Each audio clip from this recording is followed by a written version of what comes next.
Mipaklaro ang utility company sa Davao nga walay kamatuuran ang nagkatag nga impormasyon sa social media nga magpatuman og rotational brownout epekto sa krisis sa lana sa nasod sanglit dunay igong supply sa kuryente sa Mindanao.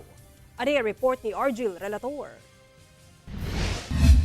Sa sobra bula na gikan sa pagsugod sa giyera sa Middle East, dili matud pa apektado ang supply sa kuryente sa krisis sa lana. Mihatag og pagpaklaro ang Davao Light and Power Company sa nagkatag nga impormasyon sa social media nga dunay rotational brownouts nga mahitabo sa dili madugay epekto sa krisis. Klarohan ako walay rotational outages may tabo kay tungod bastado ang supply nato kung tan-aw nato ang website sa DOE and NGCP naagyo tay enough supply din sa Mindanao.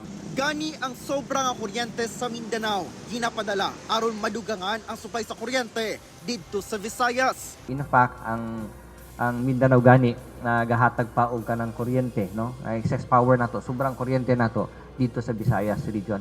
Busa, wala matud pay angay nga ikabalaka ang mga konsumante.